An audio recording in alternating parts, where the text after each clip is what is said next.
Separate ছিল তারা খোদাকে এক হয়ে গিয়েছে। নবীর প্রয়োজন হবে না হবে না? वो जहन्नुम में गया जो उनसे मुस्तगनी हुआ, अरे है खलीलुल्लाह को भी हाजत रसूलुल्लाह। वो पृथ्वीর মানুষ যদি ইব্রাহিম খলিলুল্লাহর হাজত হয় রাসূলুল্লাহ, তো আমাদের গ্রামের আব্দুল্লাহ কি জরুরত হবে না রাসূলুল্লাহ? হ্যাঁ, দুনিয়ার লোক শোনো, এইবার রাসূল আকরাম সাল্লাল্লাহু আলাইহি সাল্লামের তারিফ করতে, তার সম্পর্কে, তার শান কি। আমরা সবচেয়ে প্রথম সফর করছি আরব শরীফের দিকে। কোন দিকে? আরবের দিকে। আরবের দিকে গিয়ে রাসূল আকরাম সাল্লাল্লাহু আলাইহি ওয়াসাল্লামের সভার কবি হযরতে আমার রাসূলের মেন কবি কে ছিল? হাসান বিন সাবিত। हजरत हसन बिन साबित को जिज्ञासा करছি যে आप कुछ फरमाए हमारे रसूल के बारे में।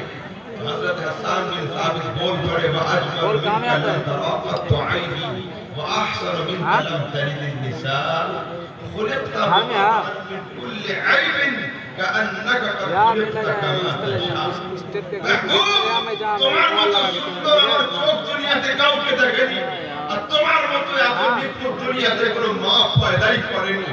তোমার জাত, তোমার সত্তা দেখে মনে হচ্ছে তুমি যেমন যেমন হতে চাইছিলে তোমার খোদা তোমাকে তেমন তেমন বানিয়ে দিয়েছে।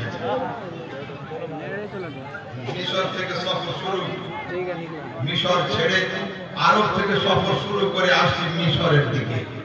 मिशर बड़ो कवि हजरत अल्लामा इमाम बुसरी रहमतुल्लाह अलैह की बारगाह में हाजिर दी। वहां पूछा कि सरकार आप कुछ फरमाएं हमारे रसूल के बारे में।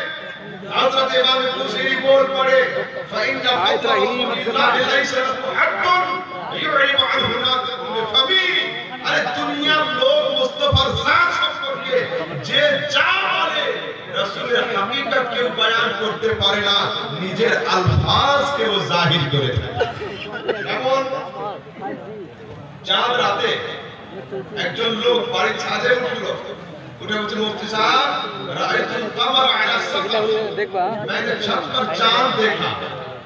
चांद छत पर था या वो खुद था? और एक शख्स आया रायतुल कमर अला तरीक़, আমি রাস্তার উপর থেকে চাঁদ দেখেছি। আরেকজন লোক বলল আমি টাওয়ারের উপর থেকে দেখেছি। তো টাওয়ারের উপরে চাঁদ ছিল না, পাহাড়ের উপরে চাঁদ ছিল না, ছাদের উপরে চাঁদ ছিল না, চাঁদ ছিল আসমানে। এরা চারজন যে हालात बयान করলো, देखने वाला अपनी हक बयान किया है, चांद कहां है ये कोई बता नहीं सका। আমি চাঁদ দেখেছি ছাদের উপর থেকে, তো ছাদ মাকান ছিল দেখনে वाला, চাঁদের মাকান ছাদ নয়।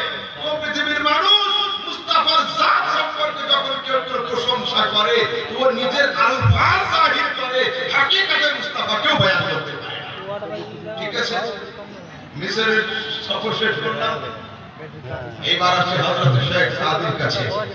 হযরত শেখ সাদি আপনি কিছু বলুন। हजरत शेख सादी लिखते या साहिब अल जमाल व या सय्यद अल बशर में वजहिक अल मुनीर लक़द नुक़िल अल क़मर ला युमकिन सलाउ कमा कान हक़्क़ुहु बाद अज खुदा बुजुर्ग तो ही किस्सा मुख्तसर।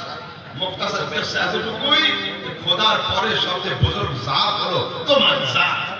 अब इन तीनों को रहने दे, अब चलते हैं उत्तर भारत की तरफ। हम गए, एक का दरवाजा खटखटाया और उससे पूछा बताओ मुस्तफा के बारे में तुम्हारा क्या अकीदा है।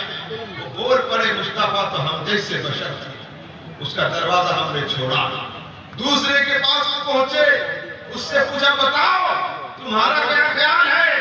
वो तो बड़ो भाई तो छिला, उसको छोड़ दिया। तीसरे के पास गया बताओ तुम्हारा क्या है। बोलते रसूलेर ভিতরে পাপও ছিল গুণও ছিল। नाउज़ुबिल्लाह इन तीनों का दरवाजा छोड़ा। जब हम वापस होने लगे तो किसी शख्स ने कहा आओ आओ इसी उत्तर भारत में बरेली नाम का एक शहर है, वहां चलते हैं, वहां किसी आशिक का घर है, मुझसे तो मालूम करते हैं। तो इमाम अहले सुन्नत की बारगाह में हम गए कि ये इमाम सऊदी अरब में हजरत हसन का ये था, मिस्र के पूसरी का जवाब ये था, हजरत शेख सादी ने ये कहा, और उत्तर भारत के देवन वाले तो ये बता रहे हैं। आपका क्या कहना है? मेरे इमाम बोल पड़े, सरवर कहूं कि मालिक व मौला कहूं तुझे। मुस्तफा, सरवर कहूं कि मालिक व मौला कहूं तुझे, बागे खलील का गुले ज़ेवर कहूं तुझे। तेरे तो वस्फ ऐ तनाही से है बरी, हैरान हूं मेरे शाह, मैं क्या क्या कहूं तुझे। हैरान बच्ची, तुम्हारा संपर्क की बोलबो। तो अगर इमाम कहते कि मुझे सूरा फातिहा नहीं आती तो फिर मुक्तदियों का क्या हाल होगा? हम फिर इमाम को पकड़ लिए कि आला हज़रत सरकार बता दे, आप तो हमारे इमाम हैं, अगर आप हैरान हैं तो फिर मुस्तफा के बारे में हम क्या कहें? इमाम अहले सुन्नत अपना कलम निकाले, लिख लिए क्या? लेकिन रज़ा ने खत्म सुखन इस पे कर दिया, अरे खालिक का बंदा खल्क का आका कहो। তোমার সম্পর্কে মুখতাসার কথা এতটুকু যে তুমি হচ্ছে একমাত্র খালিকের গোলাম আর সমস্ত মাখলুকের ইমাম। সুবহানাল্লাহ, সুবহানাল্লাহ। আসুন রাসূল আকরাম সাল্লাল্লাহু আলাইহি ওয়াসাল্লাম তার জাত তার মান সম্পর্কে যুবক শোনো, আমরা কারা? আমরা আহলে সুন্নাত। रसूल से बोलो अहले सुन्नत। अहले हदीस होते হবে না, अहले सुन्नत होते হবে। इमाम आज़म अबू हनीफा के मानবেন কেন? আল্লাহ তাবারক ওয়া তাআলা কোরআনে কারীমের মধ্যে বলছেন, ইয়াউমা নাদউ কুল্লা উনাসিন বিইমামিহিম, the day when I shall call every people with their leaders। কিয়ামতের দিনে আমি আল্লাহ সমস্ত মানুষকে ডাকবো আপন আপন ইমামের সাথে। এই ইমামের ব্যাখ্যাতে কেউ বলেছেন নবী, কেউ বলেছেন কোরআন, কেউ বলেছেন আসমানি কিতাব, আর হযরতে ফখরুল আর হযরত তাফসীর রুহুল বয়ানের মধ্যে আল্লামা ইসমাঈল হকি রাহমাতুল্লাহ তাআলা আলাইহি সরাসরি চার মাযহাবের নাম জিকির করে দিয়েছেন এবং চারজন ইমামের নাম জিকির করে দিয়েছেন। আসুন আহলে হাদিস হব না আহলে সুন্নাত? আহলে সুন্নাত। বাংলাদেশি মৌলবি বলছে না, আমি আমার টুটা ফুটা বিদ্যা দিয়ে দেখছি জান্নাতে যাবে একটাই দল, তার नाम হলো আহলে হাদিস। आज से 7 साल पहले किसी मौलवी ने कहा था कि मैं बहुत तहकीक किया और मेरी तहकीक के बाद फैसला ये निकला कि जन्नत में जाएगा एक ही, तो कौन? जो अहले हदीस होगा वही जन्नत में जाएगा। तो সেই সময় বলেছিলাম যে আহলে হাদিস নামের কোনো ফ্যাক্টরি দুনিয়াতে নেই, अहले हदीस कोई फैक्ट्री दुनियाতে নেই। ना बोले तुम्हारे अहले सुन्नत है? कहाँ है?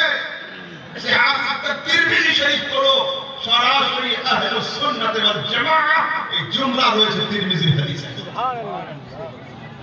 তো বলে ব্র্যান্ড তো তৈরি হলো ওই যুগে, এই ব্র্যান্ডকে প্রচার কে করলো? আহলে সুন্নাত ওয়াল জামাতের প্রচার করবে ইমাম হুসাইন কারবালার ময়দানে। ইমাম হুসাইন রাদিয়াল্লাহু তাআলা আনহু বলেন, আওয়ালাম ইয়াবলুকুম কাওলুল মুস্তাফিদ, তোমাদের কানে কি আমার নবীর মহামূল্যবান বাণী পৌঁছায়নি? ক্বালা লি ওয়া লি আখি হাসান, আমার নানা মুহাম্মদ রাসূলুল্লাহ আমার সম্পর্কে এবং আমার ভাই হাসান সম্পর্কে বলেছেন, আনতুমা সাইয়্যিদা শাবাব আহলিল জান্নাহ ওয়া কুররাতু আইনি আহলিস সুন্নাত ওয়াল জামাআহ। আরে হাসান আর হুসাইন, তোমরা দুইজন হলে জান্নাতি যুবকদের সরদার আর আহলে সুন্নাতের নয়নের মণি। সুবহানাল্লাহ। আহলে সুন্নাতের নয়নের তারা। এবার চলুন আহলে হাদিসদের পৃথিবীর সবচেয়ে বড় আলেম মাওলানা ইবনে তাইমিয়া मजमूअतुल फतावा जिल्द अव्वल सफा नंबर 92 के अंदर लिखते हैं, फ़इन्नल फ़िरक़तन नाजिया हिया अहलुस सुन्नत वल जमाअह। अरे जन्नत जाने वाला फिरका ये है, इसी का नाम अहले सुन्नत वल जमाअह। কে লিখলো? আহলে হাদিসদের পৃথিবীর সবচেয়ে বড় আলেম মাওলানা ইবনে তাইমিয়া মজমুআতুল ফতাওয়া গ্রন্থে লিখেছেন। যুবক শোনো, আমাদেরকে হতে হবে কি? বলে আবু হানিফাকে মানবো কেন? আবু হানিফাকে মানবো কেন? এই জন্য হযরত ইমাম আযম আবু হানিফা রাহিমাহুল্লাহকে মানতে হবে। বলছে নবী এবং নবীর যুগে সাহাবীরা যাকে যাকে মেনেছে আমরা তাকে তাকে মানি, নেই।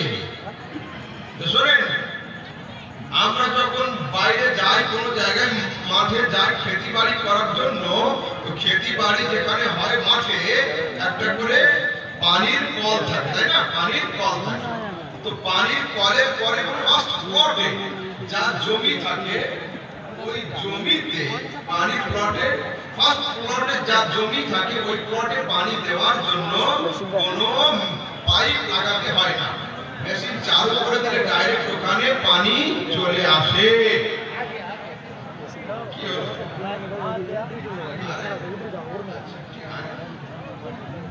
आप लोग सुकून होकर बैठे, आप लोग सुनिए सुनिए, आप लोग सामने की तरफ देखिए, आ रहे हैं, ठीक है? हाँ, इधर देखिए। हाँ, हजरत यही तो शिमला